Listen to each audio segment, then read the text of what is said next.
فمن كان يرجو لقاء ربه فليعمل عملا صالحا ولا يشرك بعبادة ربه أحدا. نحمده ونستعينه ونستغفره ونعوذ بالله من شرور أنفسنا وسيئات أعمالنا. من يهده الله فلا مضل له ومن يضلل فلا هادي له. وأشهد أن لا إله إلا الله وحده لا شريك له وأشهد أن محمدا عبده ورسوله.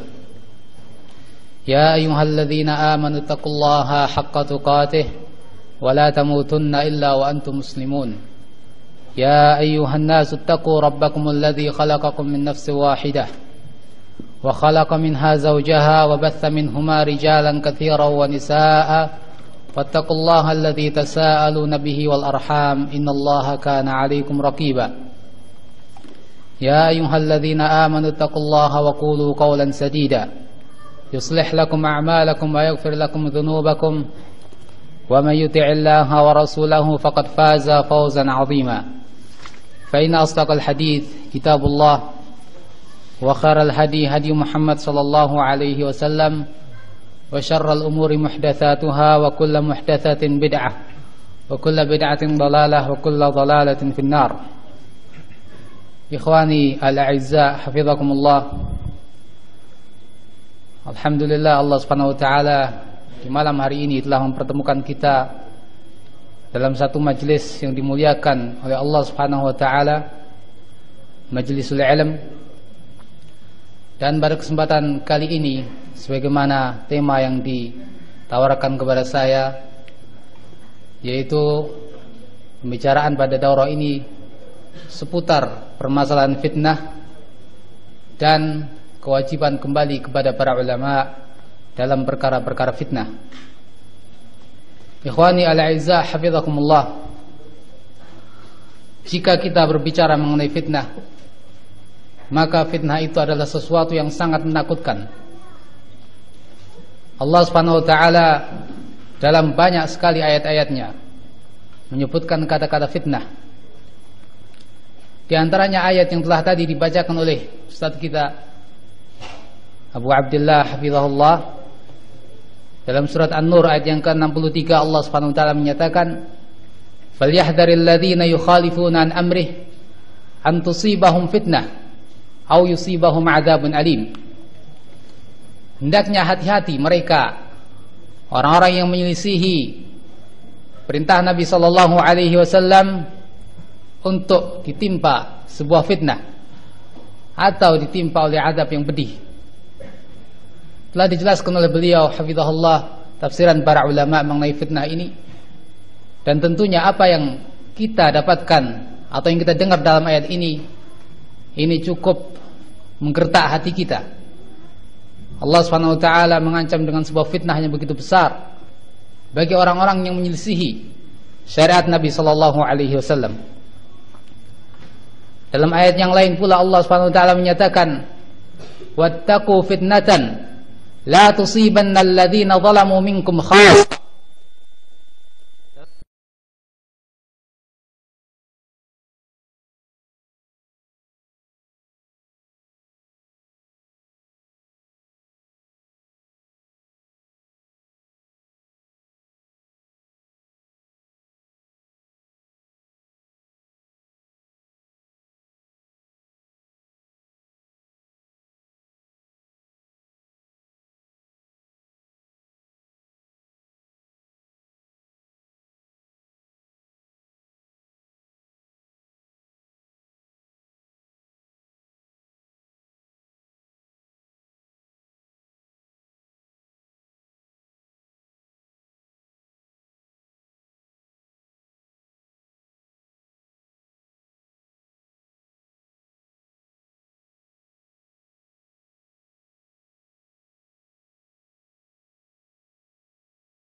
Ini juga ungkapan yang merupakan bentuk ketidakpercayaan kepada para ulama.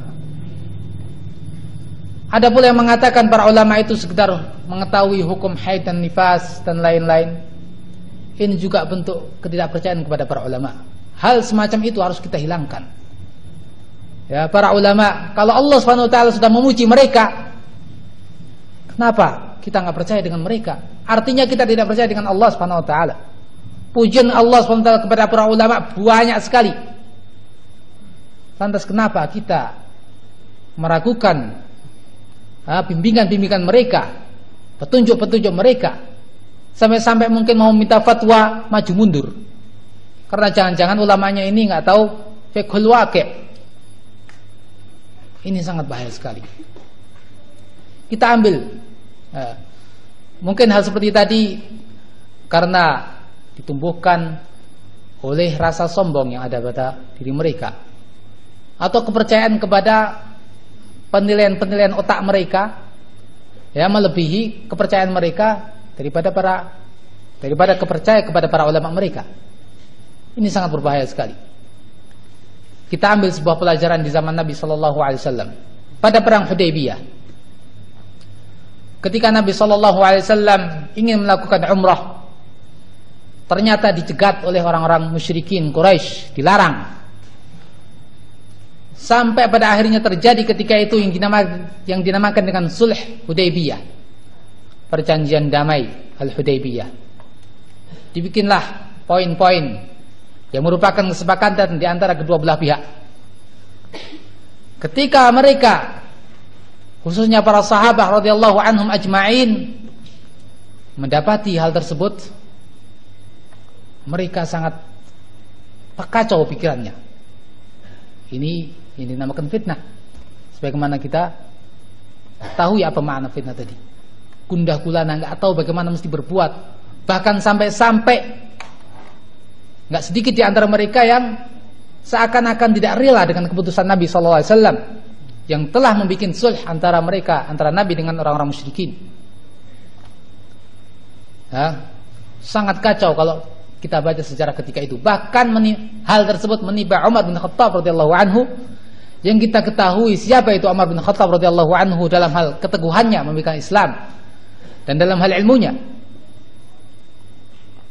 Akan tetapi, ya, perkara ini telah diputuskan oleh Nabi Sallallahu Alaihi Wasallam sebagai orang yang paling tahu ketika itu, dan telah diridhai pula oleh Abu Bakar As-Siddiq radhiyallahu anhu sebagai orang yang paling baik setelah Nabi Sallallahu Alaihi Wasallam ketika itu. Ya, dibenci atau disenangi, ini merupakan keputusan para ulama atau orang yang paling alim ketika itu. Padahal para sahabat ketika itu sangat berat, banyak di antara mereka merasakan hal itu. Tapi selang waktu setelah itu ternyata apa yang mereka dapatkan dari perjanjian itu sangat baik sekali dan sangat menguntungkan kaum muslimin yang tadinya diperkirakan oleh perhitungan mereka sebagian para sahabat akan mencelakakan kaum muslimin. Akhirnya apa yang dikatakan oleh para sahabat tadi? Umar bin Khattab radhiyallahu anhu sampai mengatakan,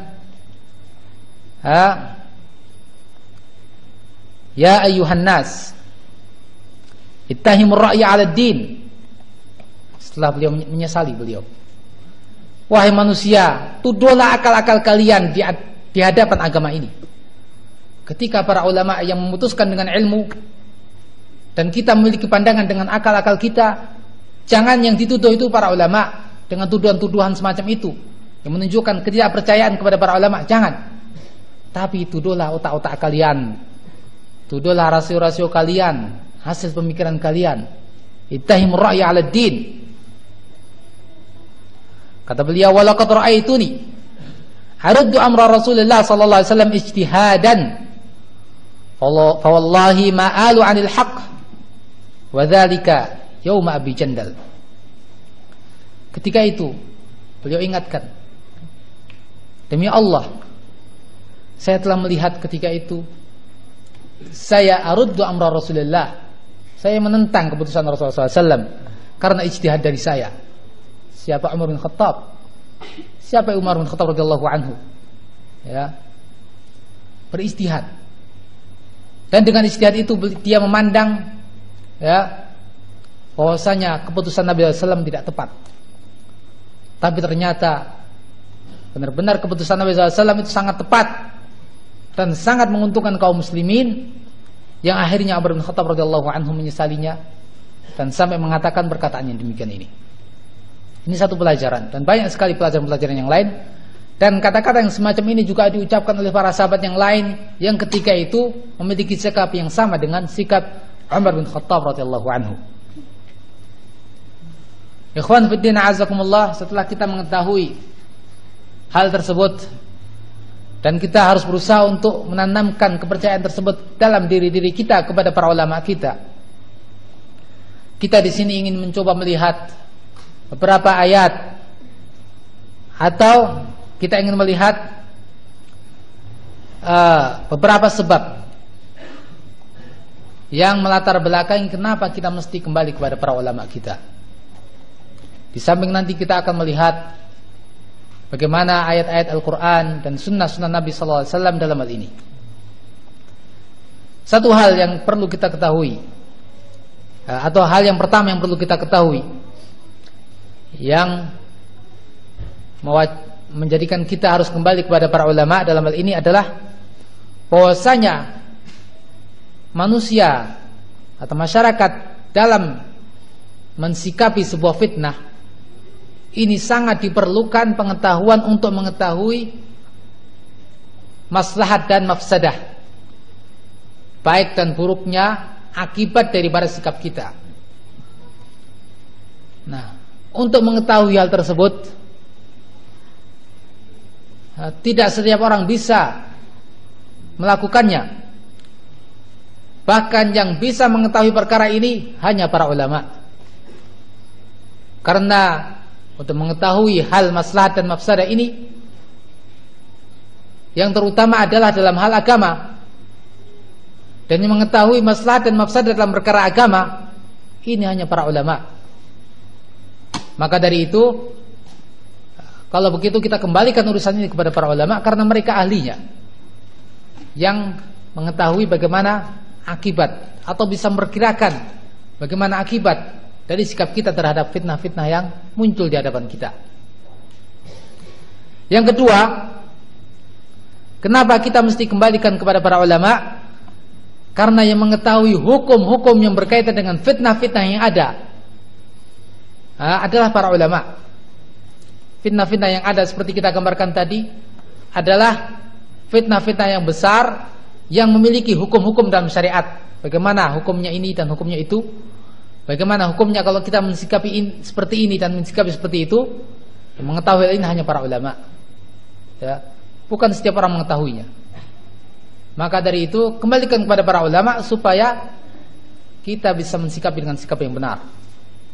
Nah, kalau kita yang mengambil sikap padahal kita nggak mengetahui hukum, ini pertama sudah melanggar syariat Allah SWT, dan sangat ditakutkan dengan pelanggaran ini kita akan tertimpa fitnah sebagaimana ayat yang tadi kita bacakan dalam surat An-Nahl.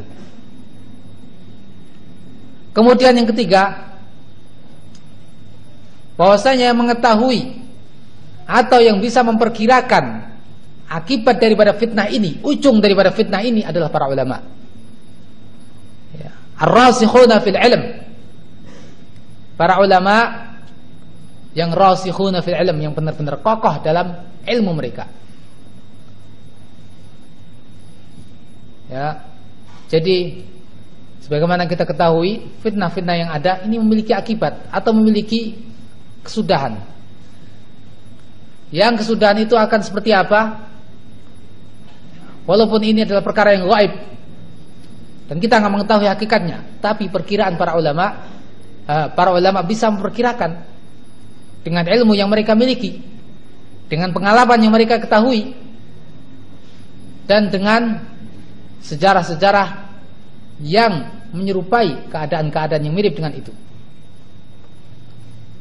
Oleh karena itu kita mesti kembalikan kepada para ulama, rasikhuna fil ilm. Sedangkan kita orang-orang biasa, sampai di mana pengetahuan kita, sejauh mana ilmu kita terhadap perkara-perkara yang menyerupai dengan itu, kita nggak memiliki. Oleh karenanya jangan kita menenggelamkan diri kita untuk mengurusi perkara-perkara itu. Yang keempat adalah kalau seandainya kita serahkan kepada selain para ulama, ini akan mengakibatkan kerusakan yang sangat besar. Di samping ayat-ayat yang tadi kita dengarkan, Nabi SAW mengatakan, "Idza wusidal amru ila ghairi ahlihi fantadhiris sa'ah." Jika diserahkan perkara kepada orang yang bukan ahlinya, tunggu sa'ah, kehancurannya. Dan ini jelas akibat yang sudah bisa dirasakan oleh kaum muslimin, oleh kita semuanya.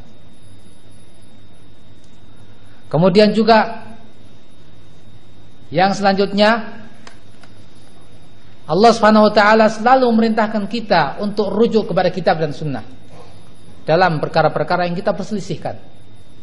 Termasuk fitnah adalah perkara-perkara yang terdapat padanya pertentangan-pertentangan pendapat. Allah Subhanahu wa taala menyatakan,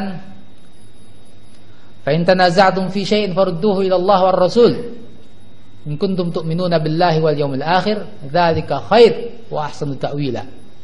Jika kalian saling berselisih dalam sebuah perkara, farudduhu ila Allah war Rasul, kembalikan kepada Allah dan Rasul. Jika kalian beriman dengan Allah dan hari akhir. Allah SWT menyuruh kita untuk kembali kepada kitab dan sunnah. Ya, dan yang mengetahui kitab dan sunnah itu siapa kalau bukan para ulama? Nah, dengan kita mengembalikan kepada para ulama, berarti kita taat kepada Allah SWT. Dan orang yang taat kepada Allah SWT, khususnya dalam perkara ini, telah dikatakan oleh Allah SWT dalam ayat itu, dzalika khair, itu sangat baik, wa ahsanu ta'wila, dan akan memiliki akibat yang paling bagus. Jaminan dari Allah Subhanahu wa taala tatkala kita mengembalikan perkara ini kepada ahlinya, yaitu para ulama. Ini beberapa sebab yang bisa diungkap untuk mendasari kenapa kita mesti kembalikan perkara-perkara tersebut kepada para ulama. Ikhwan fiddin a'azakumullah, apa yang tadi kita telah sebutkan,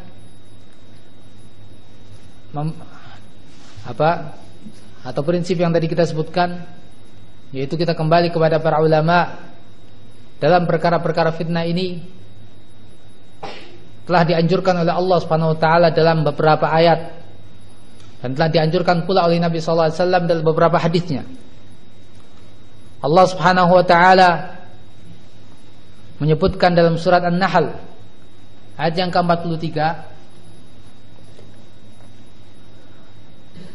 "Fas'alu ahla dzikri in kuntum la ta'lamun." Maka bertanyalah kalian kepada ahlu dzikr, kepada para ulama, in kuntum la ta'lamun, jika kalian tidak mengetahuinya. Perintah dari Allah Subhanahu wa taala kepada orang-orang yang tidak memiliki pengetahuan, dan khususnya dalam perkara fitnah, kebanyakan manusia enggak memiliki pengetahuan bagaimana mesti bersikap dalam perkara ini.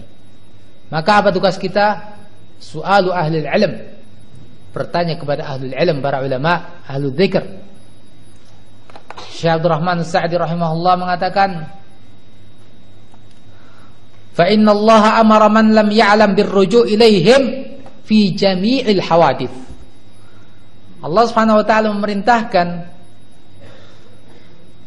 kepada mereka yang tidak memiliki pengetahuan untuk rujuk kembali kepada para ulama fi jami'il hawadits, dalam seluruh perkara-perkara kejadian-kejadian yang baru, kejadian-kejadian yang rancu, dalam semua perkara itu, jami'il hawadits, kita disuruh kembali kepada para ulama. Itu perintah Allah Subhanahu wa taala. Dalam ayat yang lainnya Allah Subhanahu wa taala berfirman, "Wa idza ja'ahum amrun minal amni awil khaufi adza'u bih."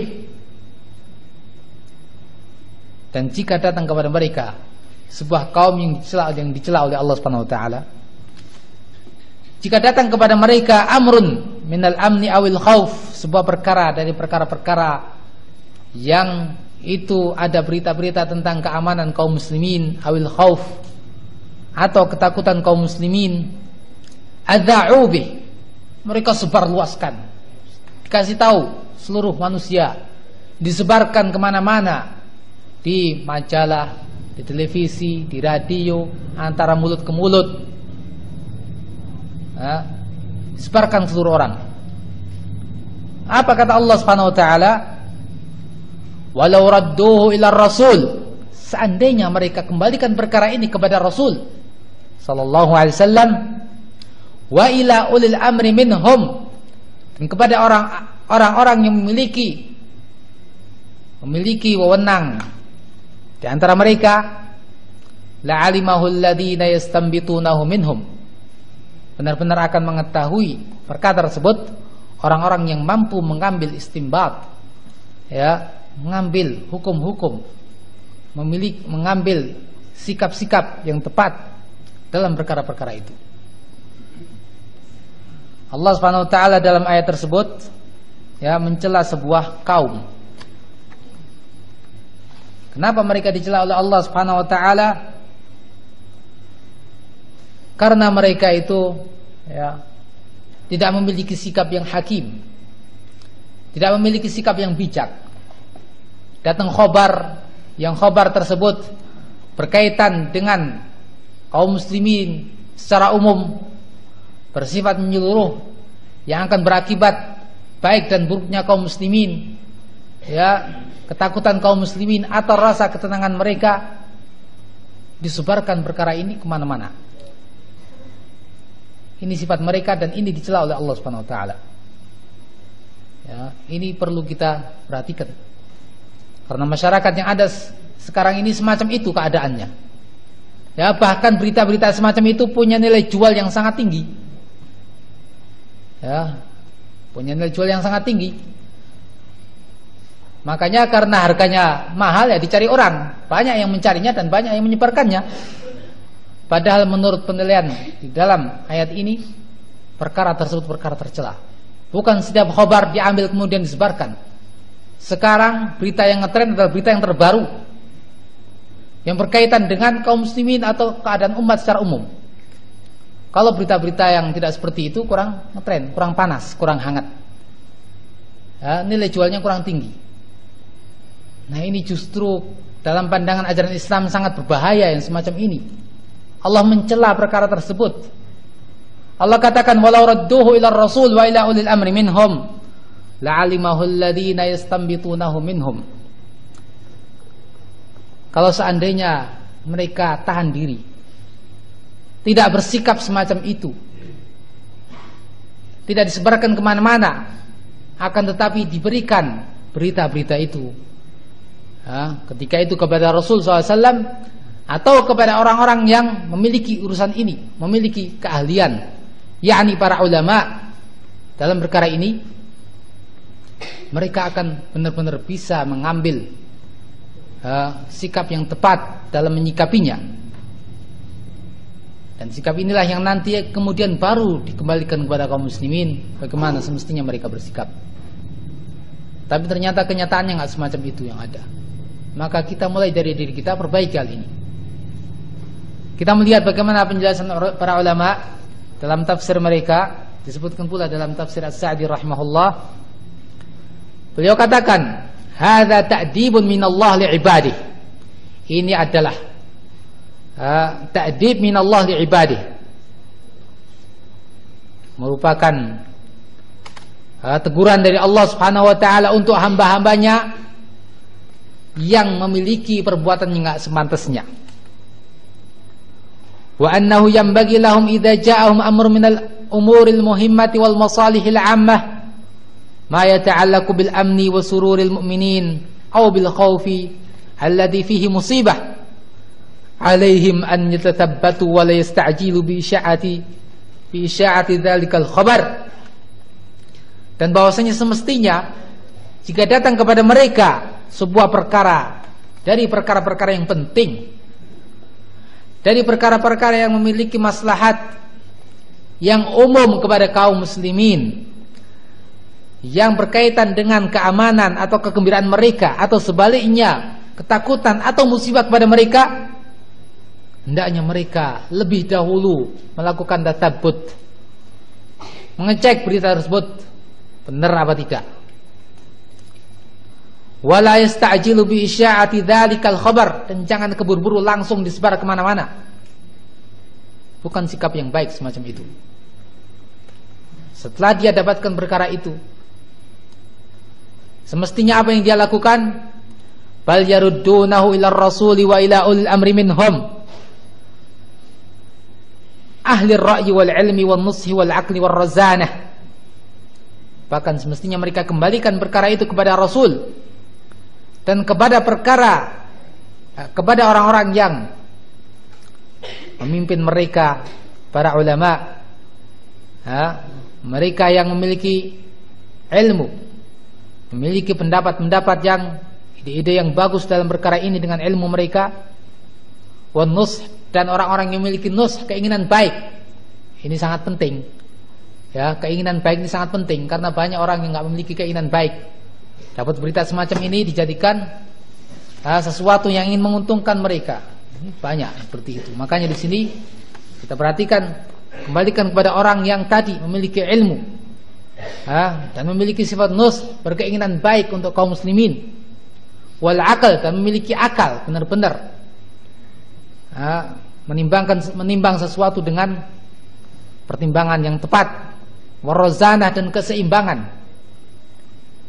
Alladzina ya'rifuna al-umur wa ya'rifuna al-masalih wa diddaha. Itu orang-orang yang mengetahui perkara-perkara itu dan mengetahui maslahat-maslahat atau madarat-madarat pada perkara-perkara tersebut atau yang akan ditimbulkan dan diakibatkan dari perkara-perkara itu. Fa in ra'u fi idzatihi maslahatan wa nasyatan lil mu'minin wa sururan lahum wa taharruzan min a'daihim fa'alu dzalik. Kalau mereka orang-orang ahlul ilmi yang semacam itu sifatnya melihat bahwasanya perkara ini jika disebarkan akan mengakibatkan maslahat dan akan mengakibatkan giatnya kaum muslimin dan gembiranya mereka, serta akan melindungi mereka dari musuh-musuh mereka, mereka akan melakukannya. Sebar berita ini, beritahukan kepada masyarakat.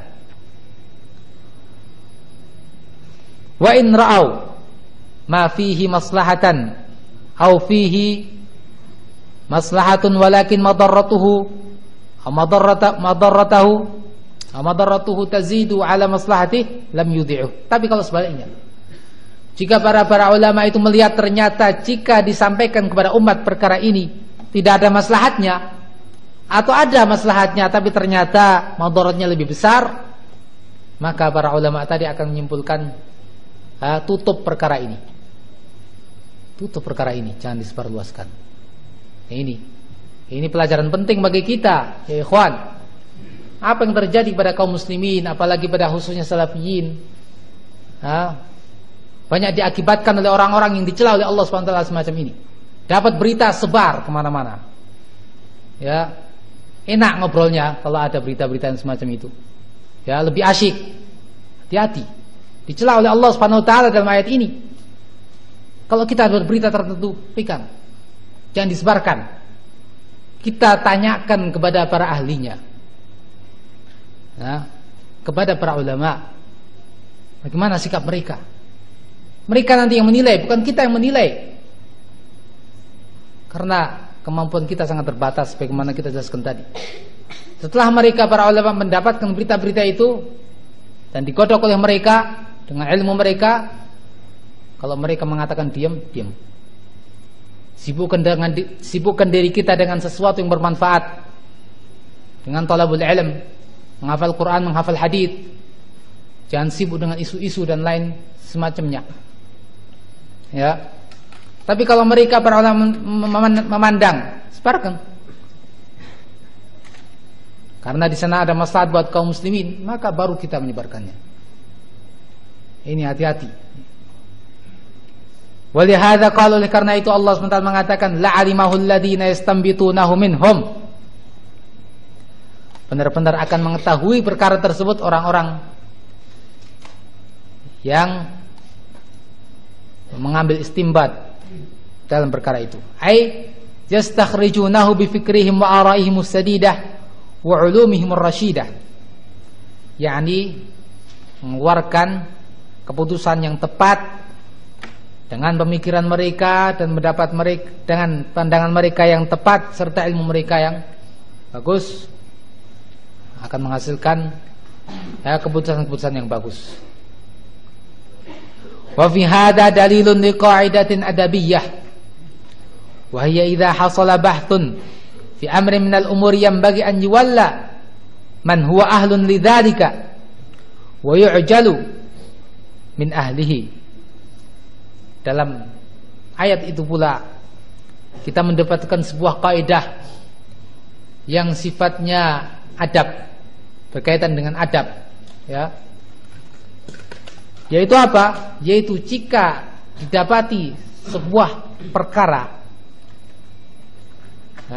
dari perkara-perkara yang ada, pembahasan sebuah perkara dari perkara-perkara yang ada, hendaknya diserahkan kepada orang-orang yang mengetahui perkara itu, orang-orang yang membidangi perkara itu, khususnya para ulama.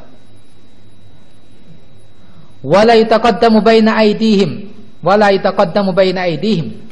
fa innahu aqrabu ila as-sawabi wa ahra lis-salamati minal khata'. Dan jangan kita lancang terhadap para ulama itu. Kita mendahului keputusan mereka, sabar. Nah, sementara para ulama saja masih sabar, berhati-hati pelan-pelan, ya kita mestinya sabar. Jangan kita nggak sabar kemudian kita sebarkan hal-hal yang tidak semestinya disebarkan.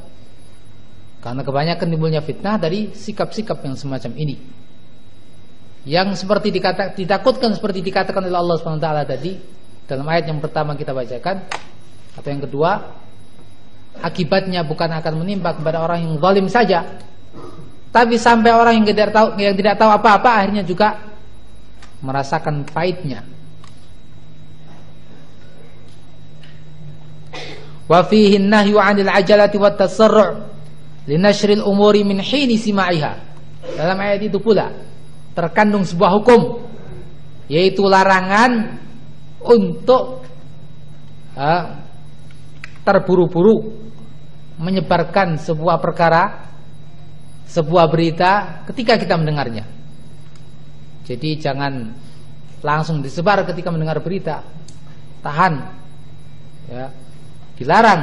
Ini larangan dari Allah. Pahami, ini larangan bukan dari anjuran seseorang, apalagi dari saya. Apa artinya? Tapi ini anjuran dari Allah Subhanahu wa taala dalam surat An-Nisa ayat yang ke-83 tadi. Allah SWT melarang kita untuk bersikap seperti itu, terburu-buru mendengar berita langsung disebar.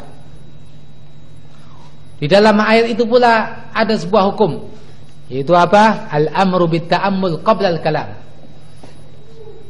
Yaitu perintah untuk kita ini memperhatikan apa yang akan kita ucapkan sebelum kita ucapkan.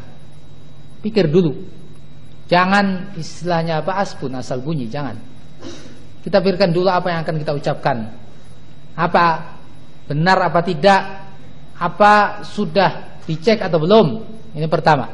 Kemudian kalau kita sampaikan, ini berakibat apa? Baik atau buruk? Syar'i atau tidak syar'i dalam tinjauan syariat? Perlu dita'ammul, perhatikan dulu sebelum kita berbicara. Wan nadhar fihi hal huwa maslahatun fayuqaddamu fayaqdimu alaihi al-insan am la fayuhjamu anhu.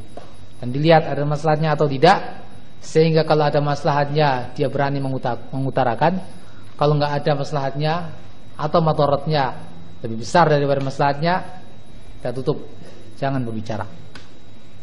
Ini pelajaran yang begitu besar dalam surat An-Nisa ayat yang ke-83 ini.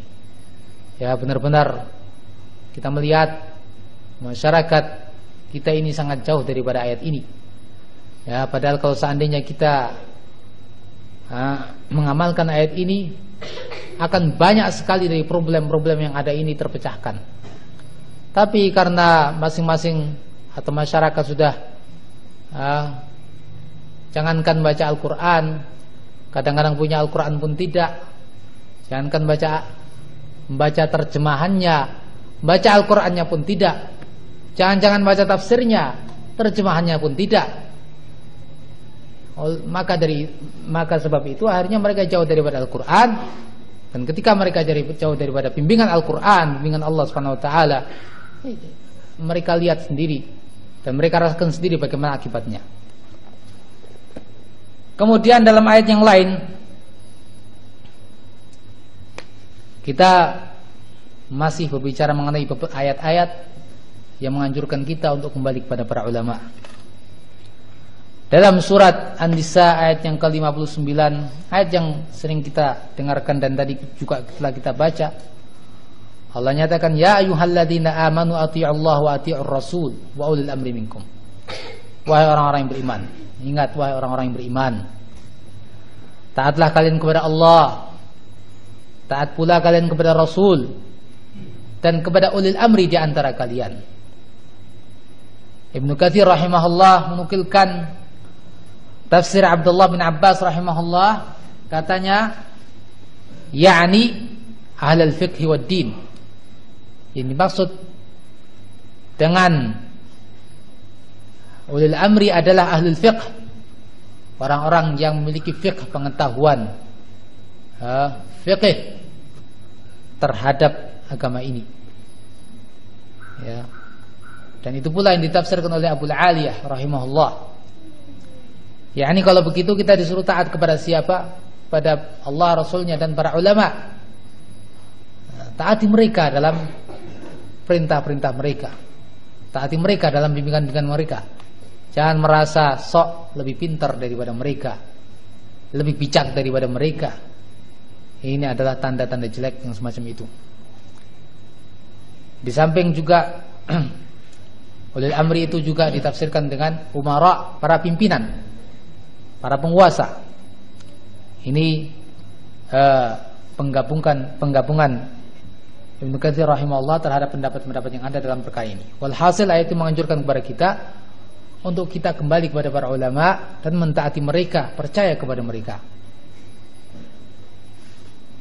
Juga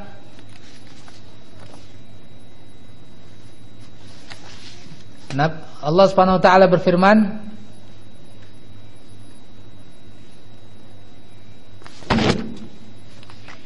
dalam ayat yang lain,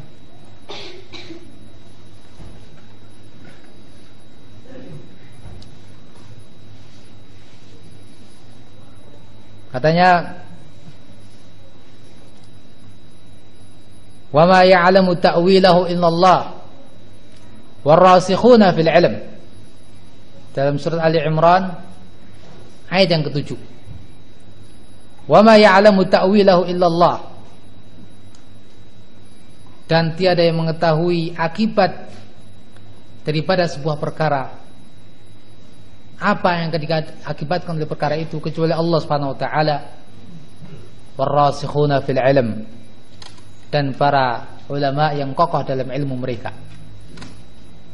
Ini seperti kita isyaratkan tadi merupakan sebab yang sangat penting, ya, yang mendorong kita untuk kembali kepada para ulama kita. Karena Allah SWT telah mengatakan bahwasanya mengetahui atau yang bisa memperkirakan apa yang akan terjadi setelah fitnah-fitnah itu adalah para ulama yang kokoh benar-benar dalam berilmu. Kita melihat di sini tafsiran atau komentar para ulama, di antaranya Ibnu Qayyim rahimahullah mengatakan, wa ta'wilu idrakul haqiqah allati ya'ulu ilaiha al-ma'na.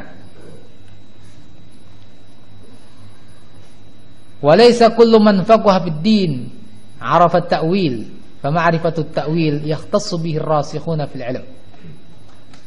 Jadi orang-orang tiada yang mengetahui ta'wil kecuali Allah dan orang-orang yang kokoh dalam berilmu.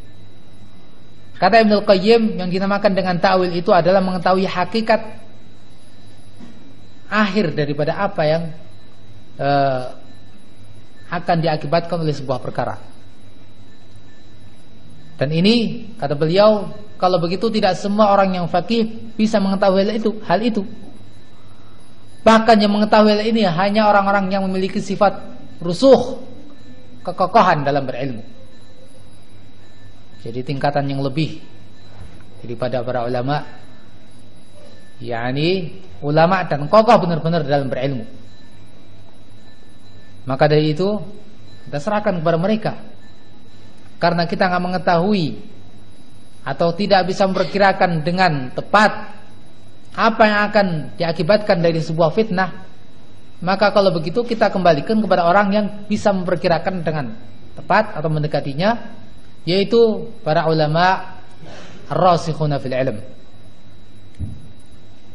Sampai-sampai Ibnu Qayyim rahimahullah mengatakan, innar rasikh fil ilm, sesungguhnya orang-orang yang benar-benar kokoh dalam ilmu mereka, law waradat alaihi minasyubah bi adadi amwajil bahr ma azalat yaqinahu wala qadahat fihi syakkan.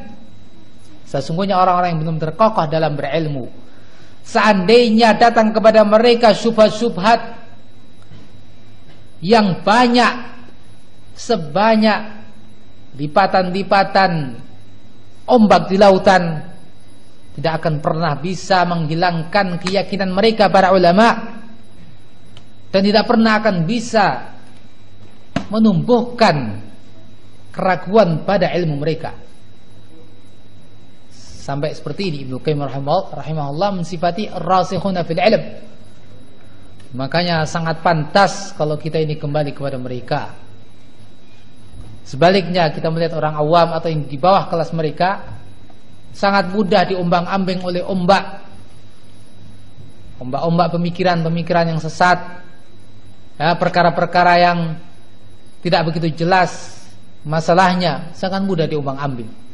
Dengar sini seperti ini, itu seperti itu, dengar dapat kabar dari sana seperti ini, nggak paham bagaimana mesti bersikap. Kalau para ulama, ya, jangankan 10-20 syubhat, sebanyak ombak, lipatan-lipatan ombak di lautan yang menimpa dia, dari syubhat-syubhat itu nggak akan bergeser para ulama itu dari keyakinannya. Kenapa seperti itu? Li'annahu qad rasakha fil ilmi fala tastafizzuhu syubuhat bal idza waradat 'alaihi raddaha harasul ilm. Karena benar-benar mereka sudah kokoh dan sangat kokoh dalam berilmu, sehingga syubhat-syubhat itu nggak akan bisa memindahkan mereka dari ilmu mereka. Bahkan syubhat-syubhat yang ada itu akan selalu ditepis dan akan selalu ditangkis dan akan selalu dihilangkan dengan ilmu yang mereka miliki. Kemudian Nabi SAW bersabda dalam hadisnya, ketika salah seorang sahabat terkena musibah, ya, luka kepalanya, dan dia bersama sahabat yang lain, dan kisah itu telah kita dengar, yang akhirnya sahabat yang tadi terluka junub. Kalau begitu dia harus mandi kalau mau sholat. Dia bertanya kepada yang lain, apakah saya ini punya rukhsah? Apakah kalian mendapatkan keringanan bagi saya untuk tidak mandi? Sebagiannya mengatakan tidak. Akhirnya mandi dan akhirnya meninggal. Walaupun satu orang, Islam sangat menghargai nyawa satu orang muslim. Nabi ketika diberi pengetahuan tentang hal itu sangat marah. Sampai Nabi mengatakan qatalahumullah. Benar-benar mereka telah membunuh orang ini. Semoga Allah memerangi mereka. Ala sa'alu hina jahilu fa innama syifa'ul 'ai as-su'al. Tidakkah mereka bertanya tatkala mereka itu tidak tahu perkara itu? Sesungguhnya obatnya kebaruan itu bertanya. Semestinya kalau dia nggak tahu hukum, jangan menghukumi. Bertanya kepada orang yang berilmu. Ya, kita melihat Nabi SAW begitu murkanya dalam sebuah kejadian yang mengakibatkan meninggalnya seorang muslim. apalagi fitnah-fitnah yang ada di masa ini, bukan satu orang muslim. Nah, kalau satu itu dalam pandangan masyarakat kita masih enteng.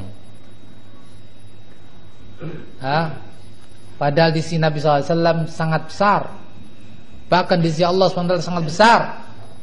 Sampai Nabi SAW mengatakan, la zawalud dunya indallahi ahwan min qatlil mu'min. Hilangnya dunia ini lebih ringan dari Allah, bagi Allah SWT daripada terbunuhnya seorang mukmin.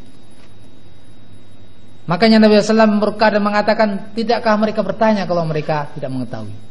Bertanya. Jangan menfatwakan dengan tanpa ilmu.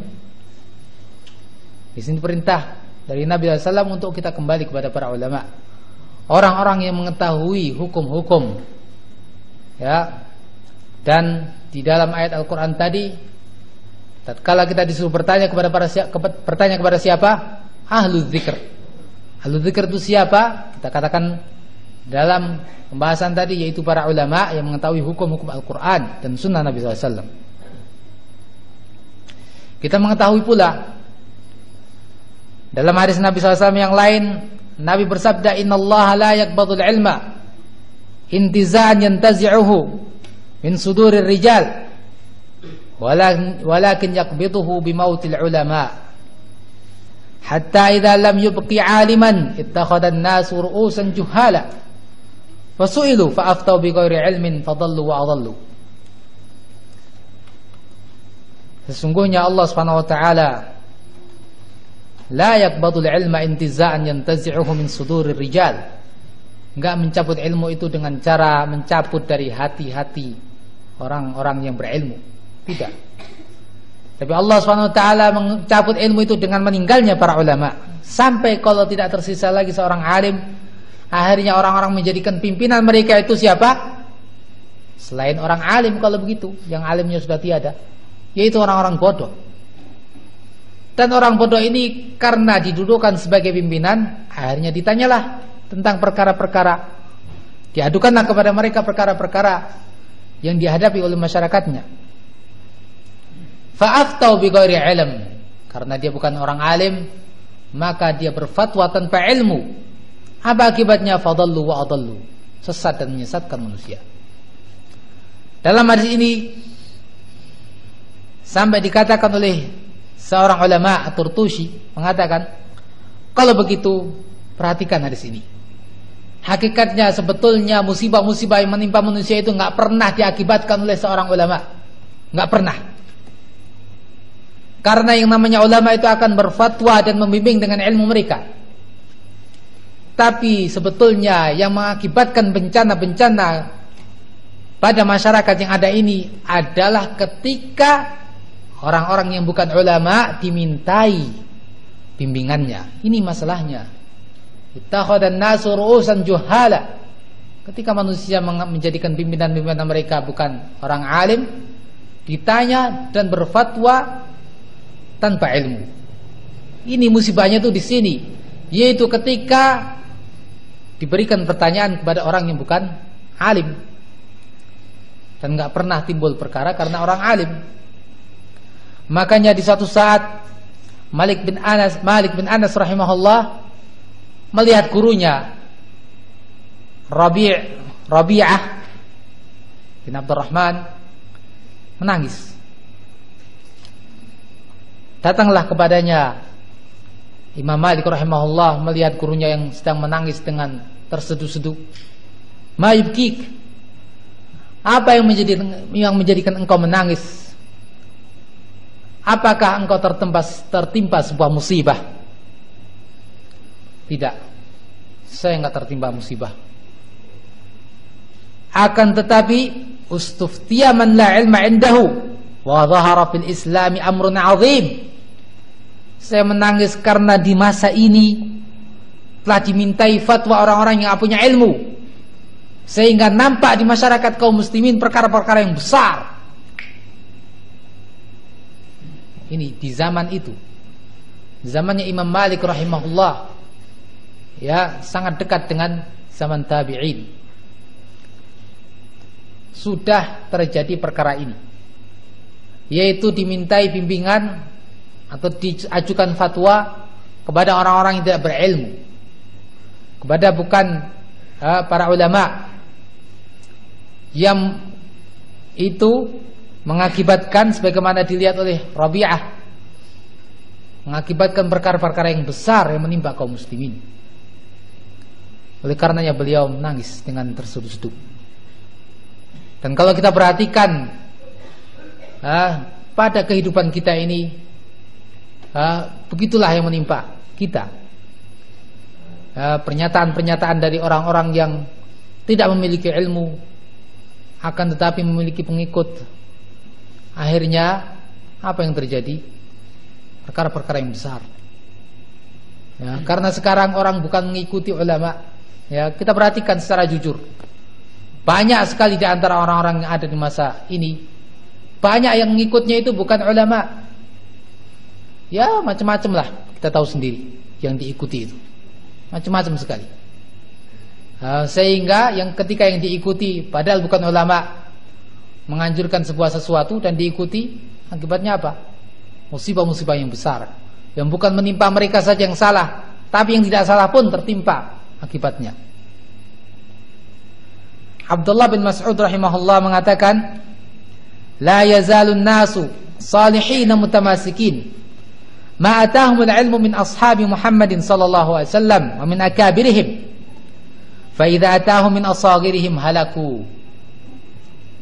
Tetap manusia itu akan dalam keadaan saleh, baik, mutamasikin, dan tetap akan mereka itu bersatu, kokoh, selama datang anjuran-anjuran dan bimbingan-bimbingan dari para sahabat Nabi SAW kepada manusia, atau dari para ulama, mereka akan terus baik, kata Abdullah bin Mas'ud.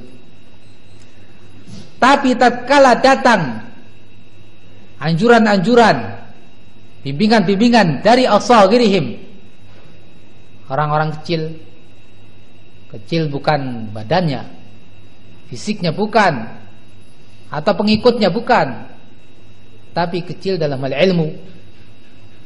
Ya, kalau sudah datang fatwa-fatwa dari orang-orang kerdil semacam ini, orang-orang kecil ini, maka kata Abdullah bin Mas'ud, halaku, mereka akan binasa. Ya, di sini Abdullah bin Mas'ud membagi, ada yang disebut dengan akabir dan ada pula yang disebut dengan asagir. Kalau akabir itu siapa? Para ulama Ahlus Sunnah wal Jamaah yang memegangi akidah-akidah Nabi sallallahu alaihi wasallam, syariat Nabi sallallahu alaihi wasallam dengan teguh. Sebaliknya asagir siapa? Yang berlawanan dengan itu, yakni orang-orang yang menyimpang daripada akidah Ahlus Sunnah wal Jamaah, daripada ajaran-ajaran Nabi sallallahu alaihi wasallam. Nah, kalau sudah datang perintah atau anjuran atau bimbingan atau fatwa dari orang-orang asagir semacam ini, halaku, mereka akan binasa.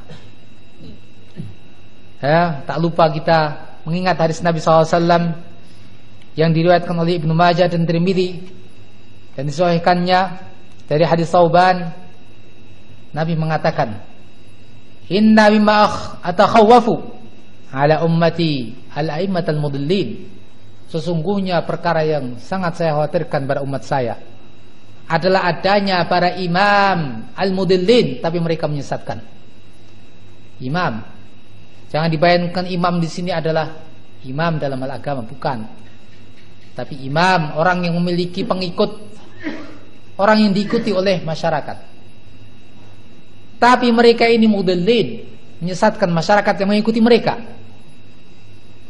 Ini sangat dikhawatirkan oleh Nabi SAW. Inna mimma atakhawwafu ala ummati. Sesungguhnya sesuatu yang saya khawatirkan kepada atau pada umat saya, adanya orang-orang semacam itu. Nabi SAW sangat memiliki sifat rahmah kepada umatnya. Ya, sangat ingin, harisun alaikum, sangat menginginkan kebaikan untuk kalian kaum muslimin. Bil mu'minina raufun rahim. Sangat kasih sayang kepada kaum mukminin. Maka tatkala ada orang-orang yang semacam itu tadi, para pimpinan yang menyesatkan umatnya, Nabi sangat khawatir, ya, akan adanya orang-orang semacam itu. Maka kita renungi kekhawatiran Nabi ini, kita hati-hati jangan sampai kita masuk dalam golongan orang-orang yang mengikuti pimpinan-pimpinan yang atau orang-orang yang mudillin tadi, panutan-panutan yang menyesatkan tadi. Ikhwan fillah azakumullah, dan masih banyak lagi yang terdapat dalam Al-Quran maupun Sunnah Nabi SAW yang menganjurkan kepada kita untuk kita selalu kembali kepada para ulama kita dalam menghadapi perkara-perkara itu. Di sini kita akan melihat beberapa contoh dari para ulama kita dalam hal ini. Ya, kita memiliki contoh dalam hal ini, sebagaimana kita baca tadi, juga merupakan perintah Allah Subhanahu wa taala. Kita akan melihat beberapa praktek para sahabat radhiyallahu anhum ajma'in. Ketika zamannya Abdul Malik bin Marwan, salah seorang khalifah dari dinasti Umayyah, khilafah Umayyah. Ya, Abdul Malik bin Marwan ini menjadi pimpinan kaum muslimin setelah Muawiyah bin Yazid bin Muawiyah, urutan dari Bani Umayyah. Ya, jadi setelah Khulafaur Rasyidun, Muawiyah jadi pimpinan. Muawiyah, setelah Muawiyah anaknya Yazid bin Muawiyah. Yazid bin Muawiyah meninggal, diangkatlah anaknya Yazid, namanya Muawiyah juga, Muawiyah bin Yazid bin Muawiyah. Dia meninggal, ada kekacauan di antara kaum muslimin, ya, yang akhirnya walhasil kepemimpinan itu di tangan Abdul Malik bin Marwan. Abdul Malik bin Marwan ini memiliki seorang gubernur yang sangat kejam sekali, yang bernama Hajjaj bin Yusuf Al-Thaqafi. Kita akan ceritakan nanti insyaallah beberapa kekejamannya. Walhasil kita melihat kekejaman kita mengetahui kekejamannya itu dari buku-buku sejarah, ya, yakni kekejaman yang luar biasa. Nah, ini seperti kita katakan tadi merupakan fitnah, ya, fitnah yang sedang dihadapi oleh kaum muslimin di kala itu. Kita melihat bagaimana sikap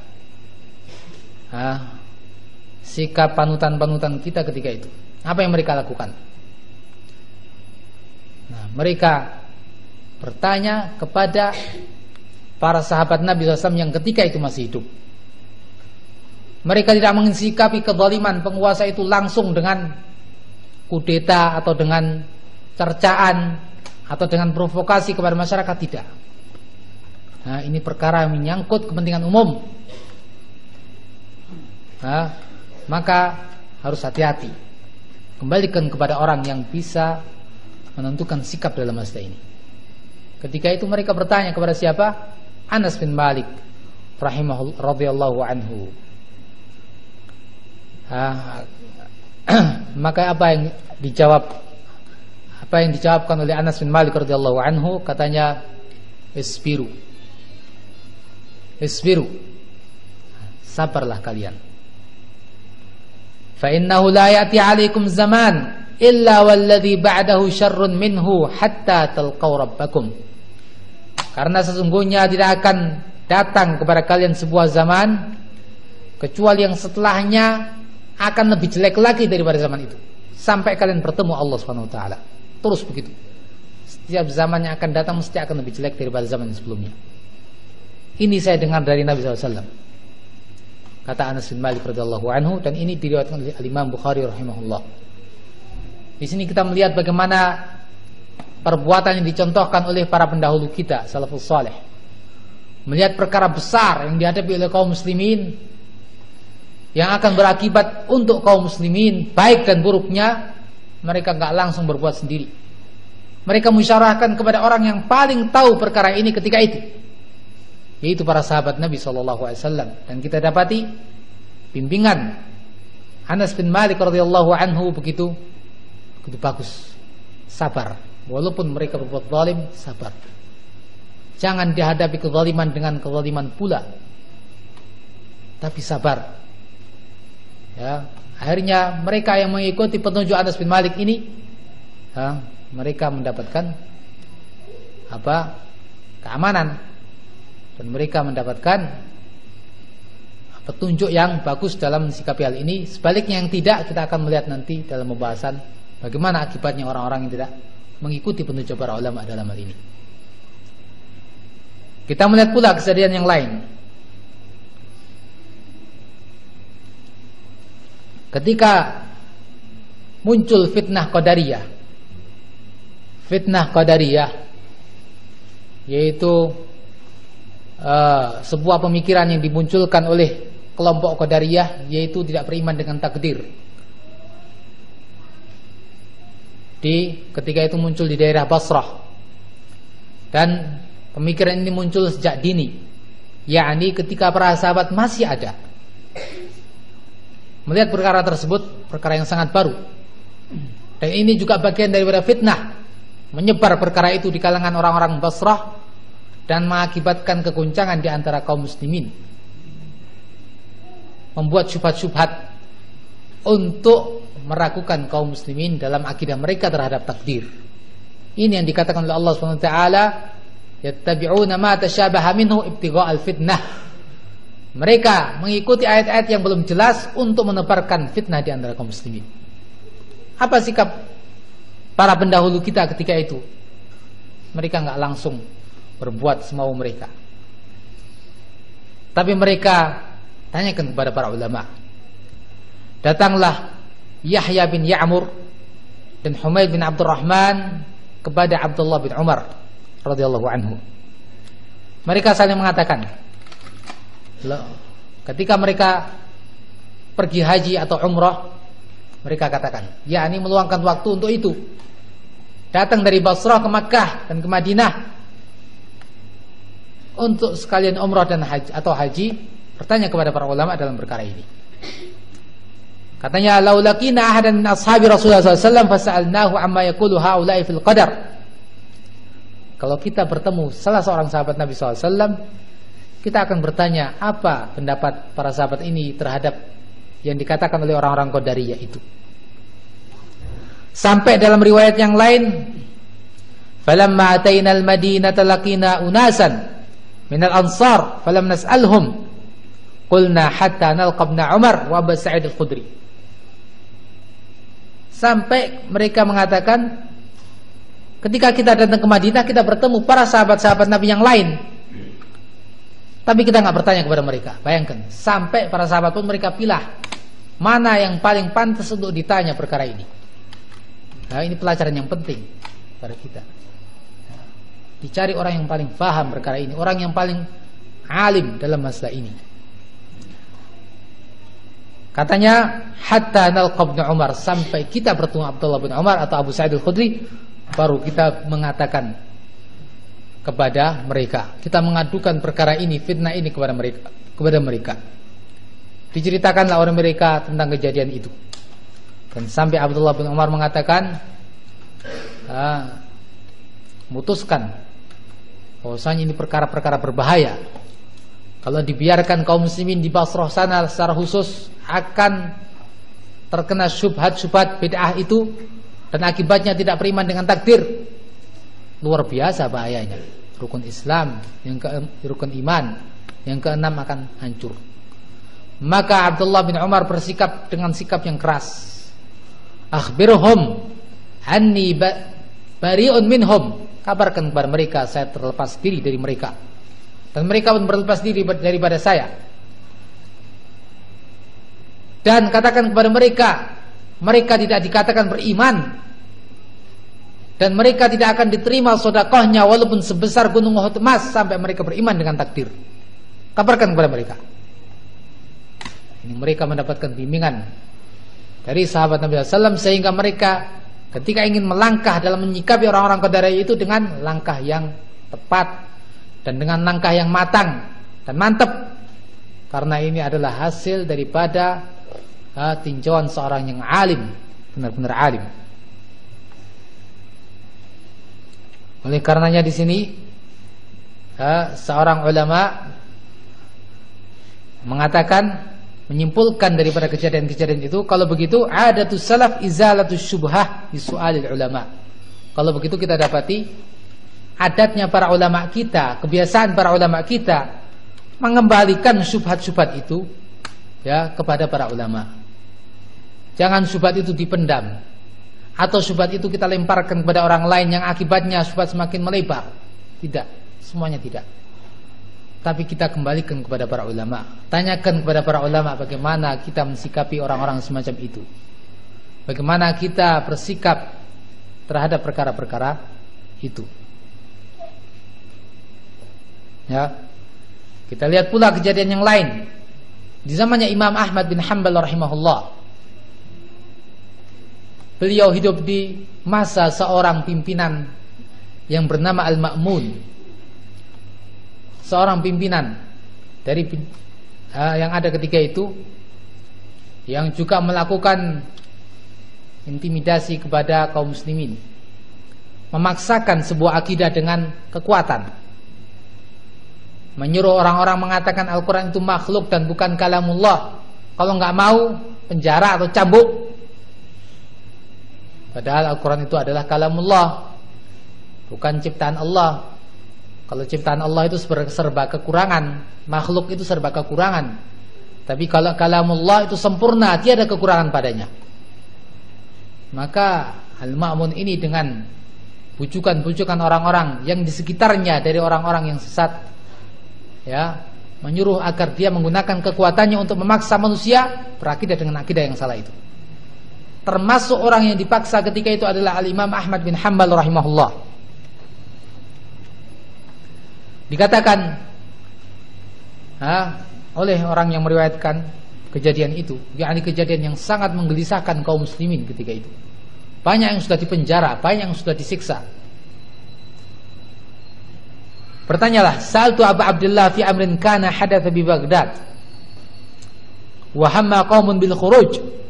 Saya bertanya kepada Imam Ahmad, ketika terjadi perkara itu, orang-orang yang terzalimi dan melihat kezaliman yang ada sudah hampir melakukan pemberontakan kepada pimpinannya ketika itu, mau kudeta. Melihat kezaliman yang ada, nggak kuat. Ini ya ikhwan adalah termasuk fitnah, sebagaimana kita jelaskan tadi. Kita lihat bagaimana sikap para ulama, para pendahulu kita. Kita lihat di sini Abul Harith melihat kejadian yang semacam itu, nggak langsung dia berbuat. Dia bertanya kepada siapa? Al-Imam Ahmad bin Hanbal rahimahullah. Orang yang ketika itu paling mengetahui tentang agama Allah Subhanahu wa taala, insyaallah.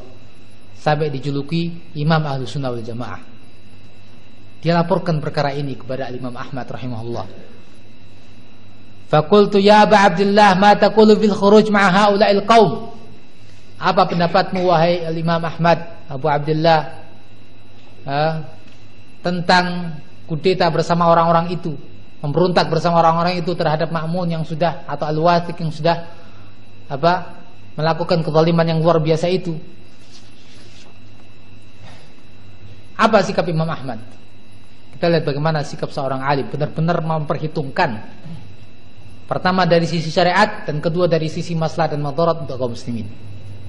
Imam Ahmad menjawab, fa'ankara dzalika alaihim. Imam Ahmad mengingkari perkara itu. Jangan melakukan hal itu. Jangan kalian lakukan kudeta. Jangan kalian memberontak kepada pemerintah kalian.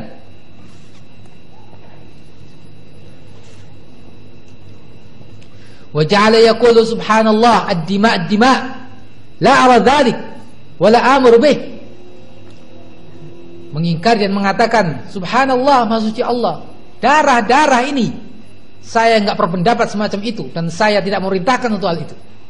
Padahal Imam Ahmad adalah salah satu orang yang diazab oleh Al-Ma'mun ini dengan azab yang luar biasa. Mereka masih bebas, masih di luar sana, belum di penjara, tapi sudah berkeinginan untuk memberontak. Nah, padahal Imam Ahmad rahimahullah sampai 3 periode. Zamannya Al-Ma'mun, kemudian Al-Mu'tasim, kemudian Al-Wathiq, terus dalam keadaan disiksa, dipenjara, dipaksa untuk mengatakan Al-Quran itu makhluk. Tapi bagaimana? Kita melihat sikap Imam Ahmad seperti ini. Begitu sabarnya beliau. Ya, sabar. Ini perkaranya perkara darah kaum muslimin. Seandainya terjadi hal itu, berapa yang akan ditumpahkan dari darahnya kaum muslimin? Padahal satu saja nilainya begitu besar di sisi Allah Subhanahu wa taala. Kita lihat bagaimana tadi Nabi SAW begitu murkanya dengan meninggalnya seorang muslim. Dan kita melihat tadi hadis Nabi SAW yang mengatakan hilangnya dunia ini lebih ringan bagi Allah Subhanahu wa taala daripada meninggalnya seorang muslim. Ad-dima. Ini manhaj Ahlussunnah wal Jamaah, sangat memperhatikan darahnya kaum muslimin dan sangat menghargai darahnya kaum muslimin. Bukan seperti orang-orang di luar Ahlussunnah wal Jamaah yang menganggap darahnya kaum muslimin seperti darahnya binatang-binatang, begitu murah. Ya, bukan seperti itu Ahlussunnah wal Jamaah. Sangat memperhitungkan darah kaum muslimin. As-sabru ala ma nahnu fihi khairun minal fitnah yusfaku fiha ad-dima' wa yustabahu fiha al-amwal wa yuntahaku fiha al-maharib. Sabar dengan apa yang kita berada pada ini, pada keadaan seperti ini, itu lebih baik daripada fitnah yang terjadi nanti. Kita diazab, kita disiksa. Ini merupakan cobaan bagi kita, dan sabar dalam perkara ini, keadaan seperti ini, jauh lebih baik daripada fitnah keluarnya mereka dari pimpinan mereka dengan kudeta ataupun pemberontak yang akan mengakibatkan tertumpahnya darahnya kaum muslimin dan akan mengakibatkan dirampasnya harta-harta mereka dan kehormatan-kehormatan mereka.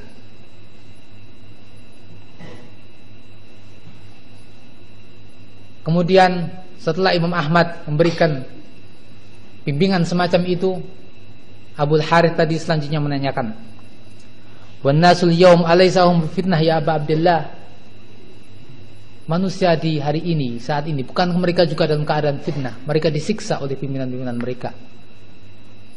Bagaimana jawabnya Al-Imam Ahmad? Lihat bagaimana jawaban seorang alim, benar-benar memperhitungkan akibat dan memperhitungkan syariat.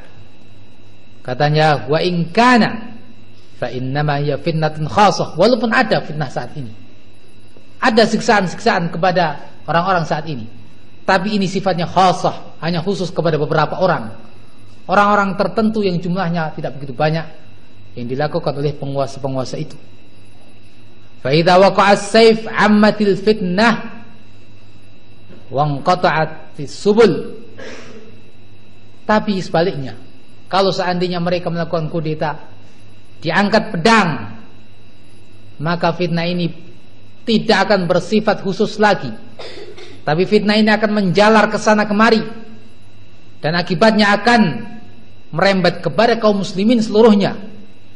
Lebih daripada itu, maslahat-maslahat masyarakat akan hilang dan akan binasa, seperti jalan-jalan nanti akan ditutup, ya, dan lain-lain, peraturan-peraturan yang ketat dan lain-lain. Ini bagaimana pertimbangan Al-Imam Ahmad. Pertimbangkan benar-benar. Jangan karena melihat pimpinan yang zalim langsung emosi tanpa pertimbangan syar'i ataupun pertimbangan maslahat kaum muslimin. Bahaya semacam ini. Bahaya. Pertimbangkan benar-benar. Kita lihat bagaimana Imam Ahmad di sini. Ya, keadaan Imam Ahmad yang dipenjara kemudian dicambuk berkali-kali sampai pingsan. Dan bukan hanya sekali. Luar biasa. Ya, begitu pula orang-orang yang lain. Walaupun itu memang ada, tapi itu sifatnya khusus kepada orang-orang tertentu dan belum kepada kaum muslimin yang bersifat umum. Tapi kalau seandainya dilakukan kudeta seperti yang akan dilakukan oleh orang-orang Baghdad, fitnahnya akan menyeluruh. Dan bukan hanya dicambuk, bukan hanya dipenjara, leher mereka akan terputus, ya, kepala mereka akan terputus daripada badan mereka. Bukan hanya itu, wanita-wanita mungkin juga akan diperlakukan dan semestinya. Jalan-jalan akan ditutup, dan begitu banyak fitnah-fitnah yang akan ditimbulkan daripada kepemimpinan seorang muslim. As-sabru ala, selanjutnya beliau mengatakan, as-sabru ala hadha wa yusallamu dinuka khairun lak, atau wa yaslamu dinuka khairun lak. Sabar dengan apa yang kita dapati di saat ini, dan selamatkan agamamu, itu lebih baik buat kamu. Orang-orang yang melakukan itu sudah dari si agama salah, nanti akibatnya di sisi dunia akan hancur. Kita sabar itu lebih baik, lebih selamat buat agamamu. Wa ra'aituhu yunkirul khuruj 'ala la'immah wa qala ad-dima' la ara dzalika wa la amur bih. Dan terus saya melihat dia selalu mengingkari perbuatan khuruj kepada imam-imam tersebut dan mengatakan saya darah hati-hati. Saya tidak memerintahkan untuk itu. Kita lihat bagaimana contoh para ulama kita, contoh para pendahulu kita dalam perkara ini. Ya, sebetulnya sejarah hidup mereka itu penuh dengan mutiara-mutiara. Tapi sementara terpendam mutiara itu dalam perut-perut buku, perut kitab-kitab, nggak pernah dibuka oleh kaum muslimin, khususnya di masyarakat kita ini. Sehingga mereka kehilangan pelajaran, kehilangan bimbingan, kehilangan nasihat-nasihat yang begitu bermanfaat untuk kehidupan kita. Maka bersemangatlah kita untuk menggali perkara-perkara yang semacam ini dari perut-perut buku yang ditulis oleh para ulama yang menyimpan sejarah yang begitu indah dan menyimpan nasihat-nasihat yang begitu cemerlang, yang dengan kita memegang nasihat-nasihat itu insyaallah kita akan mendapatkan kebahagiaan di dunia dan di akhirat.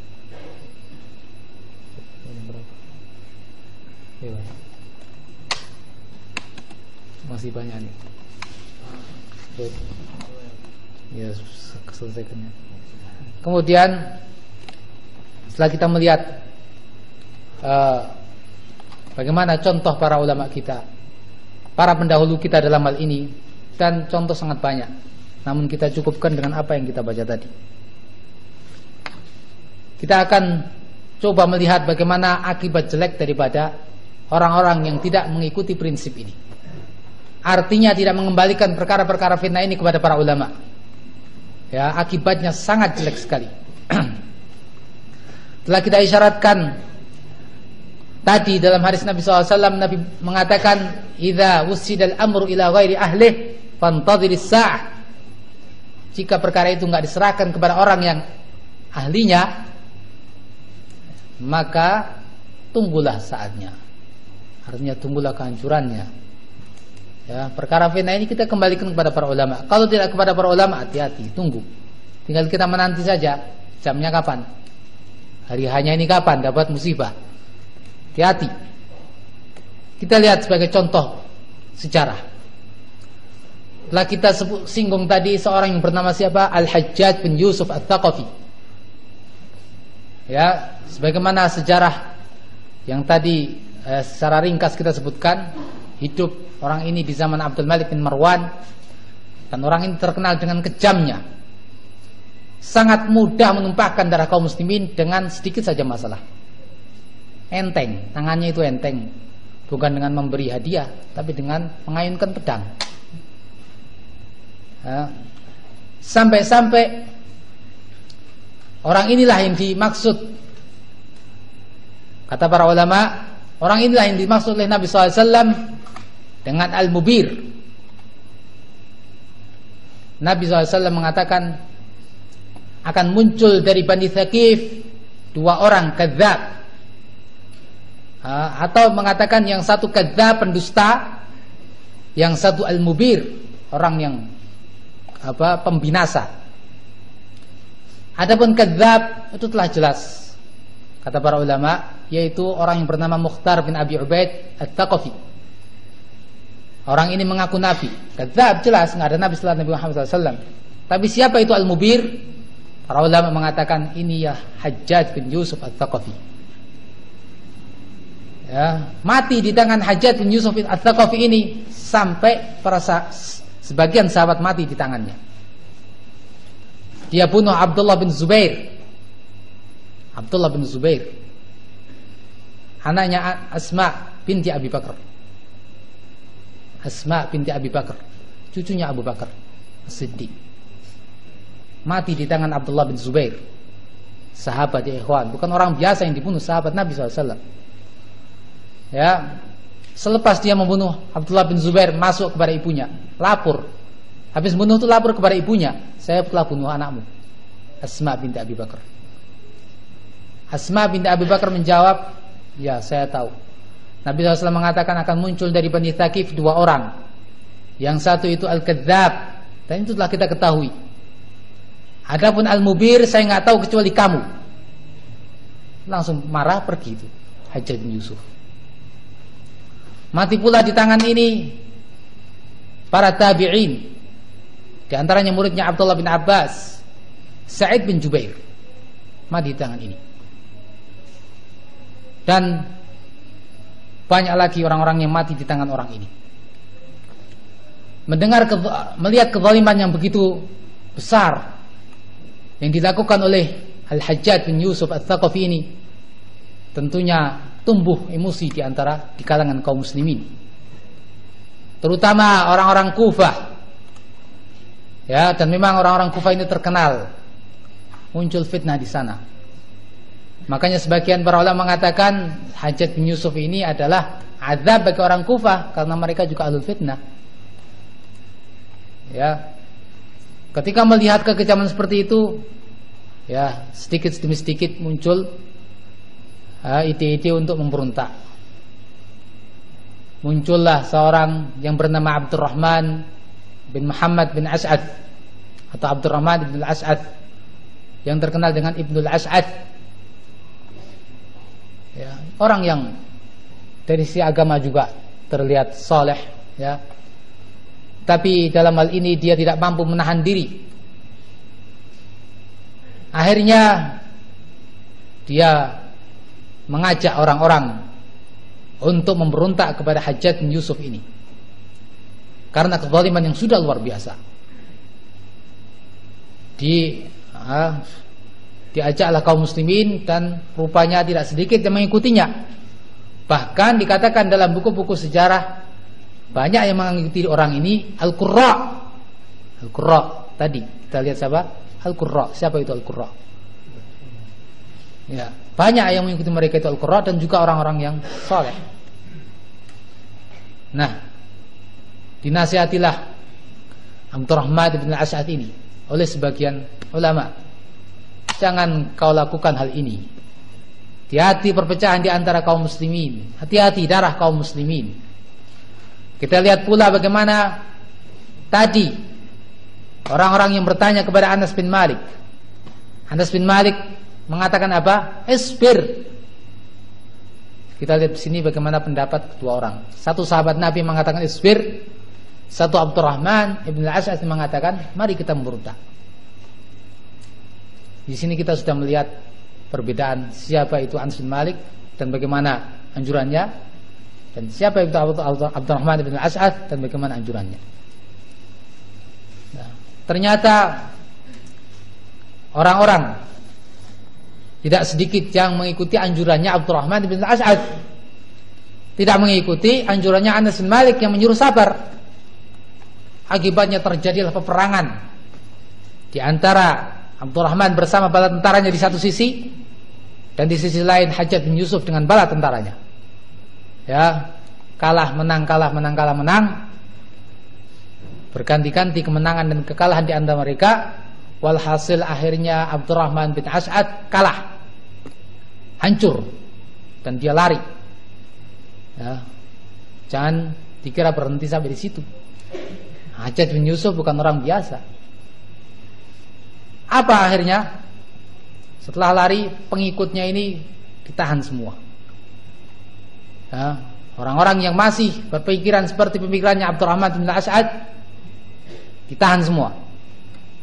Yang tidak mengakui kepemimpinan Abdul Malik bin Marwan sebagai atasannya Hajjaj bin Yusuf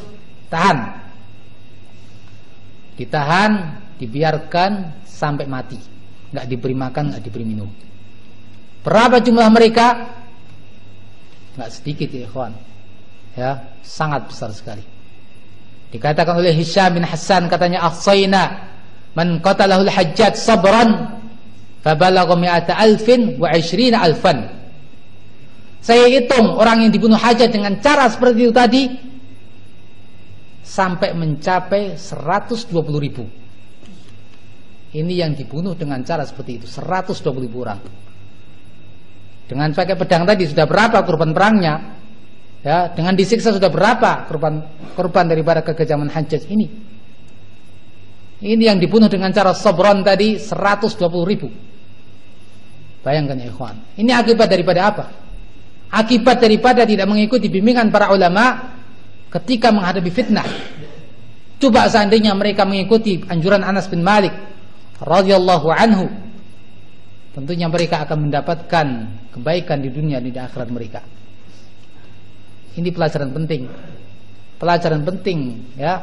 Jangan sekedar tertulis dalam buku-buku sejarah kaum muslimin dalam Bidayah wa Nihayah, buku Bidayah wa Nihayah ditempelkan dalam rak buku sekedar sebagai pajangan indah, tulisannya lika-liku.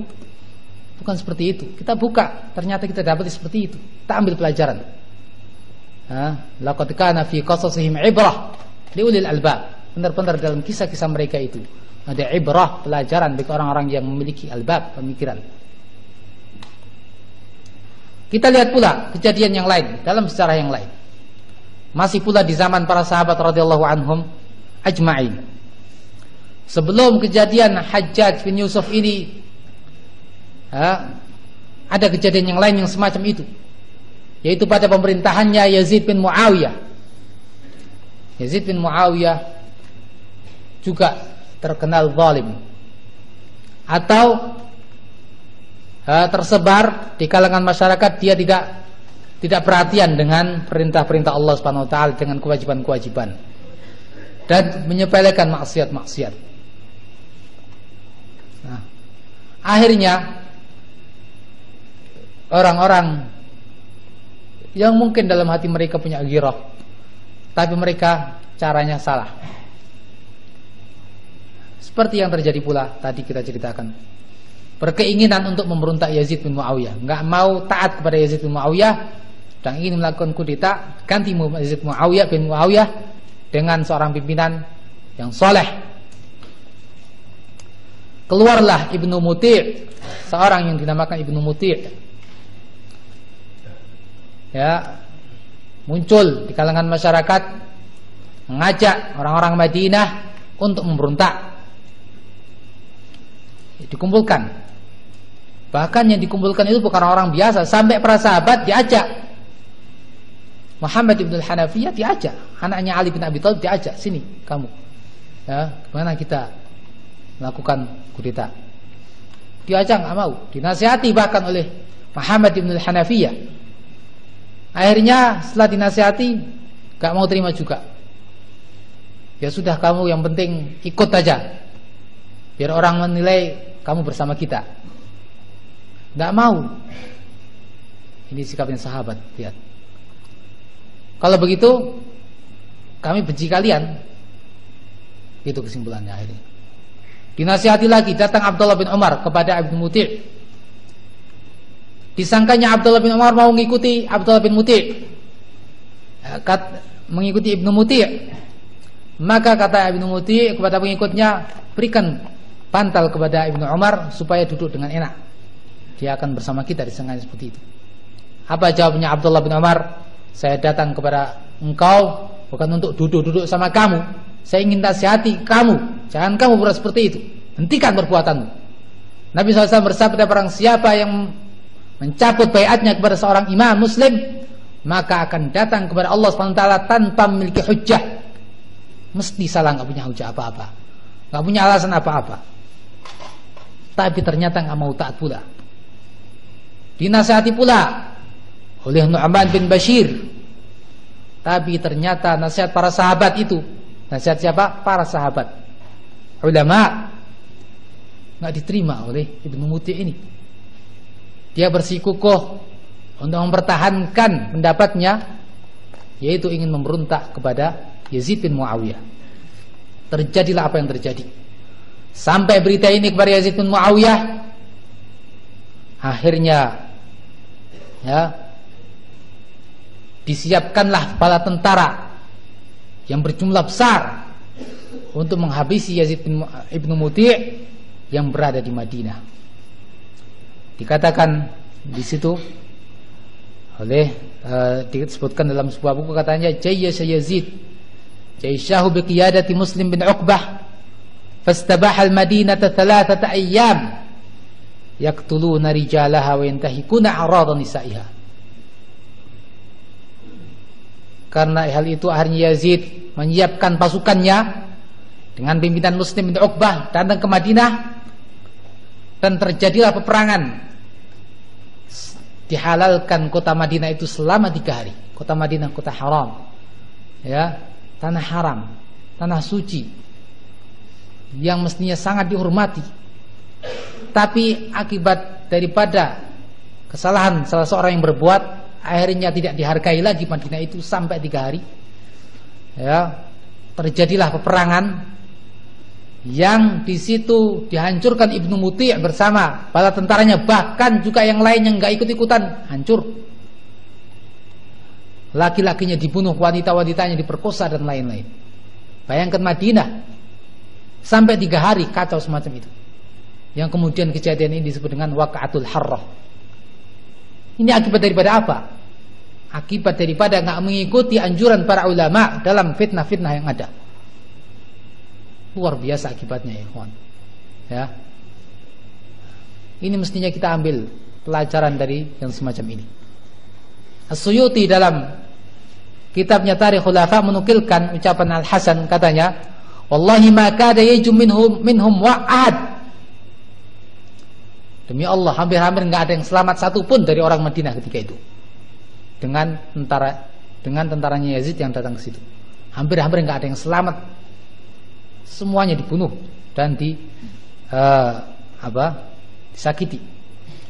Qutila fiha khalqun minas sahabah. Terbunuh ketika itu beberapa orang sahabat. Bayangkan, enggak sedikit dari sahabat Nabi, ya ikhwan, yang mati ketika itu. Nyawanya sahabat luar biasa nilainya di hadapan Allah Subhanahu wa taala. Meninggal karena perbuatan yang salah. Orang-orang yang enggak tahu jadi kena getahnya juga. Wa nuhibat fil Madinah wa nfudda fiha alfu adra. Madinah dirampas dan wanita-wanita diperkosa ketika itu. Ya ikhwan, wanita-wanita apa salahnya? Yang wanita ketika itu masih sangat melakukan taat kepada Allah, tinggal di rumah-rumah mereka, enggak punya dosa dalam hal ini. Akhirnya mereka kena getahnya, anak-anak kecil. Akibat daripada apa? Perlakuan Ibnu Muti' yang tidak mentaati anjuran para sahabat radhiyallahu anhum ajma'in. Itu kejadian di zaman dulu. Kejadian di zaman sekarang, kita ambil contoh sebuah kejadian Aljazair yang diceritakan oleh Syekh Abdul Malik Ramdhani yang ketika itu hidup di sana. Kata Syekh Abdul Malik Ramdhani ketika itu, saya bertanya kepada wakilnya Ali Balhaj sebagai pimpinan Jabhatul Inqadh FIS, yaitu Hashimi Suhnun. Dalam keadaan wakil ini Hashimi Suhnuni tadi menyiapkan konsentrasi massa untuk melakukan demo menentang pimpinan penguasa ketika itu. Maka jelas ini perkara fitnah, perkara besar, melibatkan kaum muslimin yang akan berakibat baik atau buruk kepada kaum muslimin. Mestinya bertanya kepada para ulama. Ditanyalah oleh Syekh Abdul Malik ketika itu. Qad sa'alna al-ulama Asy-Syaikh Al-Albani wa Syekh Ibn Baz an hukm al-mudhaharah famana'aha. Faman a'immatukum fi hadha asy-sya'n? Kata Syekh Abdul Malik, saya bertanya atau kita sudah bertanya kepada Syekh Al-Albani. Bandingkan ya, Syekh Al-Albani dan Syekh Ibn Baz. Kedua ulama tadi melarang kita untuk melakukan demonstrasi ini. Maka siapa ulama-ulamamu yang menyuruh engkau untuk melakukan demo ini?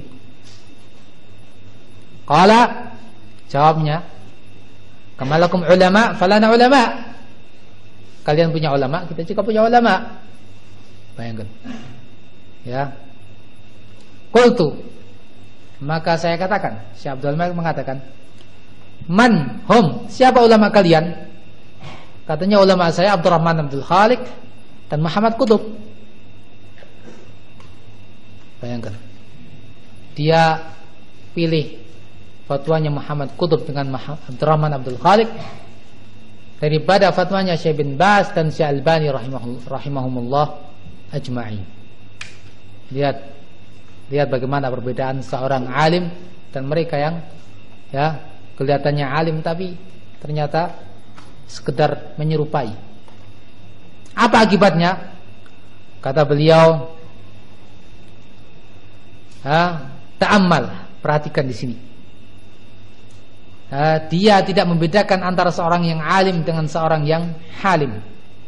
Seorang yang alim dengan seorang yang sekedar halim. yakni sekedar mengikuti perasaan. Dan perhatikan, bedakan. Orang tadi tidak membedakan antara seorang yang faqih dengan mufakkir, hair.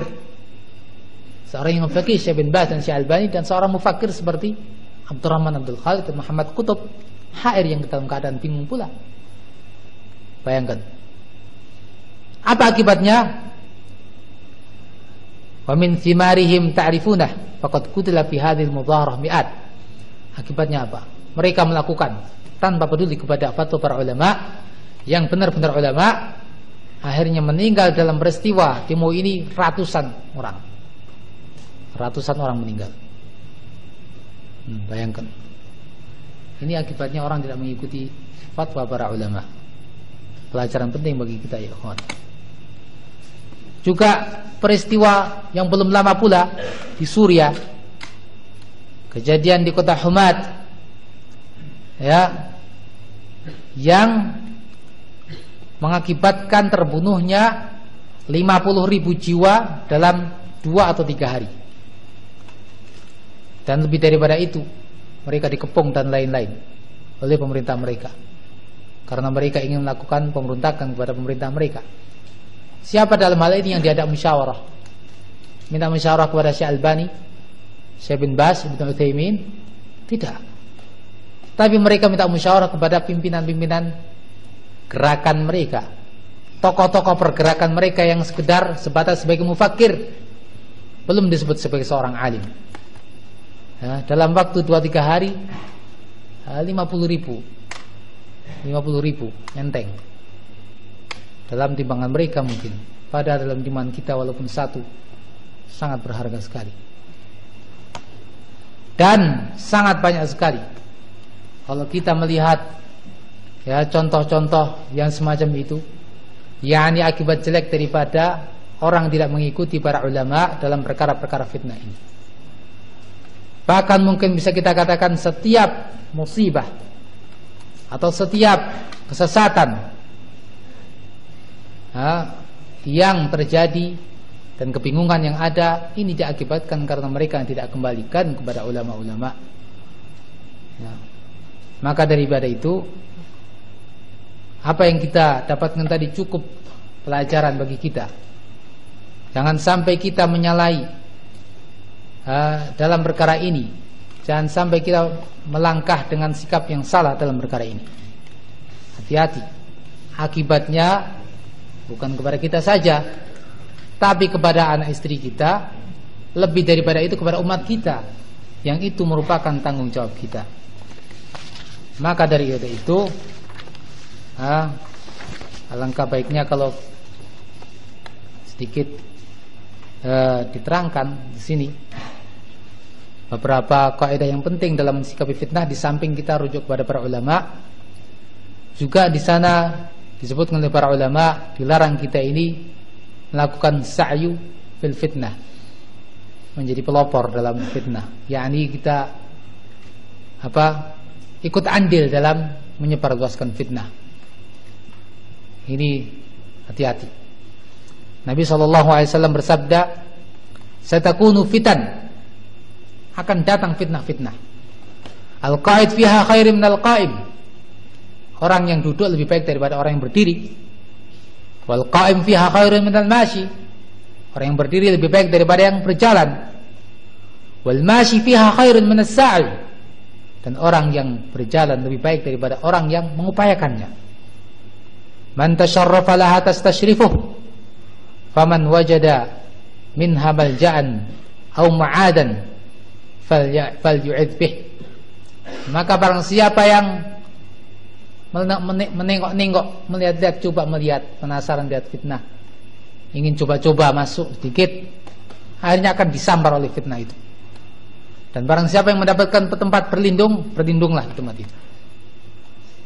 Kita lihat bagaimana petunjuk Nabi di sini dalam menghadapi fitnah-fitnah. Hadis ini diriwayatkan oleh Al-Imam Bukhari dan yang lainnya. Nabi tadi mengatakan bahwasanya dalam fitnah-fitnah yang akan datang itu orang yang duduk lebih baik daripada orang yang berdiri. Ya, yakni orang yang sekedar memiliki pandangan-pandangan saja, ya, dan tidak ikut andil, itu lebih baik daripada orang yang berdiri. Artinya orang yang langsung melakukan atau langsung berkecimpung dalam fitnah itu. Dan yang berdiri, yakni semacam itu lebih baik daripada orang yang berjalan. Itu siapa yang maksudnya berjalan? Yakni orang-orang yang menyebabkan fitnah itu. Orang yang berjalan ini masih lebih baik lagi daripada orang yang menyebabkan munculnya fitnah. Mau munculkan fitnah. Dan di sini lebih baik bukan artinya mereka itu baik, tidak. Artinya ini sekedar perbandingan. Semuanya jelek itu. Makanya di sini dikatakan oleh para ulama, dilarang kita melakukan upaya-upaya untuk memperluas fitnah. Didapati pula dalam hadis yang terakhir tadi, atau punya hadis yang terakhir tadi, barang siapa yang dapatkan tempat berlindung, berlindunglah, menghindar daripada fitnah-fitnah itu. Itu perlu kita, ya, sini lagi, jangan sana. Itu perlu kita perhatikan dalam sikapi fitnah. Kemudian disebutkan pula oleh Imam Bukhari dalam kitabnya La yukthiru sawadal fitan wal zulm. Salah satu sikap dalam menghadapi fitnah adalah jangan kita memperbanyak jumlah ahlul fitan. Sampai kita nggak melakukan upaya-upaya tadi, juga kita jangan memperbanyak jumlah mereka, ikut-ikutan, ya, ikut-ikutan menambah jumlah mereka. Jangan pula seperti ini. Kita justru menjauh dari orang-orang yang terkena fitnah, ya, yang berlumuran apalagi dengan fitnah. Jauhi dari yang semacam itu. Imam Bukhari rahimahullah dalam hal ini menyebutkan sebuah hadis yang berbicara mengenai keadaan kaum muslimin yang masih bersama kaum musyrikin. Semestinya kaum muslimin itu menjauh daripada kaum musyrikin, tapi ternyata ketika itu ada yang masih bersama kaum musyrikin. Ketika terjadi peperangan antara kaum muslimin dan musyrikin, ternyata sebagian senjata kaum muslimin itu menimpa orang Islam yang bersama kaum musyrikin. Ini akibat daripada apa? Dia enggak lari daripada kaum musyrikin, enggak menjauh daripada kaum musyrikin. Dengan dalil ini Imam Bukhari menyimpulkan kalau begitu jangan kita memperbanyak jumlah ahlul fitan, yang akibatnya bisa seperti itu. Ibnu Hajar rahimahullah menyebutkan dalam syarah hadis itu, fihi takhtiyatu man yuqimu baina ahli al-ma'siyah bi ikhtiyarih la liqasdin sahih. Dalam hadis itu terkandung sebuah aturan, yaitu disalahkannya orang yang tetap bersama orang-orang ahlul maksiat, ya, padahal tidak ada paksaan, yakni dia sebetulnya mampu untuk keluar daripada mereka, tapi dia malah memilih bersama mereka. Ini jelas salah yang semacam ini, sikap yang salah. Makanya hati-hati dalam perkara fitnah ini, jangan sampai kita memperbanyak jumlah mereka. Mestinya kita memperkecil, bukan memperbanyak. Juga termasuk sikap yang baik pula dalam menghadapi fitnah ini, al-hurub minal fitan, lari daripada fitnah. Seperti anjuran Nabi tadi, barang siapa yang mendapati tempat berlindung, berlindunglah. Jangan malah memperbanyak jumlah mereka, berlindung. Hati-hati, jangan sampai kita ikut dalam urusan-urusan fitnah mereka itu. Juga mungkin yang lainnya juga kita tarkul qital fil fitnah. Jangan ikut, di samping tadi secara umum ikut ahlul fitan atau melakukan praktek-praktek fitnah tadi, juga secara khusus kalau sudah sampai tingkat peperangan di antara kaum muslimin, ini jelas fitnah, perkara fitnah, ya. Ini juga dianjurkan jangan ikut-ikutan, lebih baik menghindar. Hati-hati, jangan-jangan dalam posisi yang salah. Dan Nabi SAW sudah mengancam, idza taqal musliman bisayfihima fal qatilu wal maqtulu fin nar. Jika dua orang muslim saling berperang dengan pedang-pedang mereka, maka yang terbunuh dan yang membunuh di neraka semuanya. Sahabat mengatakan, ya Rasulullah, itu yang membunuh, ya memang, tapi yang dibunuh ini masalahnya gimana kau masuk neraka? Kata Nabi, dia telah berusaha untuk membunuh temannya, walaupun kedahuluan terbunuh. Juga mungkin yang terakhir dalam sikap fitnah ini, dan pasti banyak dalam penjelasan ulama, tapi ini ringkas daripada atau beberapa penjelasan dari para ulama, yaitu kita ta'awudz dari fitnah. Kita berlindung kepada Allah Subhanahu wa taala untuk supaya terhindar daripada fitnah.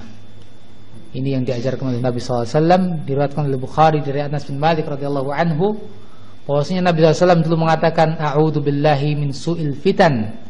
Saya berlindung kepada Allah Subhanahu wa taala dari jeleknya fitnah. Nabi sallallahu alaihi wasallam berlindung, tentunya kita lebih berhak untuk berlindung. Dan dalam bacaan salat juga Nabi mengajarkan setelah tasyahud untuk kita ambil perlindungan kepada Allah SWT daripada fitnah-fitnah yang ada. Wallahu ta'ala a'lamu bis-shawab. Semoga apa yang saya sampaikan ini bermanfaat bagi kita semuanya, ya, khususnya bagi saya dan umumnya bagi kaum muslimin. Dan semoga jika ada kesalahan yang datangnya dari saya ataupun syaitan, Allah memaafkannya. Sampai di sini, subhanakallahumma wa bihamdika asyhadu an la ilaha illa anta astaghfiruka wa atubu ilaik. Wassalamualaikum warahmatullahi wabarakatuh.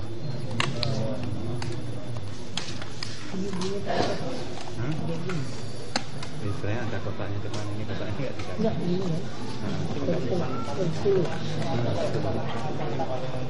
Ini istilahnya ada kotaknya kayak gini. 10 ya. Berapa? 2 tulis.